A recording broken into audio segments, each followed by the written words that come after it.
Passion fruit என்பது அதிக வருமானம் தரும் ஒரு கொடிவகை பழப்பயிராகும். இந்த பயிரை சரியான முறையில் வளர்த்தால் விவசாயிகளுக்கு நல்ல லாபம் கிடைக்கும். பேஷன் ஃப்ரூட் வளர்க்க நல்ல நீர் வடிகால் வசதி உள்ள மணல் கலந்த மண் மிகவும் ஏற்றது. மேலும் 20 முதல் 30 டிகிரி செல்சியஸ் வரை உள்ள வெப்பநிலை இந்த பயிருக்கு சிறந்ததாகும். நடவு செய்வதற்கு முன் 2 அடி x 2 அடி x 2 அடி அளவில் குழிகள் தோண்ட வேண்டும். அந்த குழிகளில் மேல் மண், பசு சாணம் மற்றும் வர்மி கம்போஸ்ட் கலந்து நிரப்ப வேண்டும். பின்னர் 8 முதல் 10 அடி இடைவெளியில் நாற்றுகளை நடவு செய்ய வேண்டும். பேஷன் ஃப்ரூட் ஒரு ஏறி வளரும் கொடிப்பயிர் என்பதால் அதை வளர்க்க பந்தல் முறை அமைப்பது மிகவும் முக்கியம்.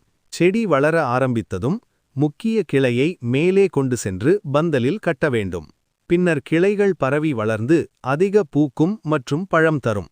சரியான நீர்ப்பாசனம் மற்றும் உரம் கொடுத்தால் பேஷன் ஃப்ரூட் செடிகள் 6 முதல் 8 மாதங்களில் பூத்து 8 முதல் 10 மாதங்களில் அறுவடைக்கு தயாராகும். சரியான பராமரிப்பில் ஒரு ஏக்கரில் 5 முதல் 7 டன் வரை விளைச்சல் கிடைக்க வாய்ப்புள்ளது.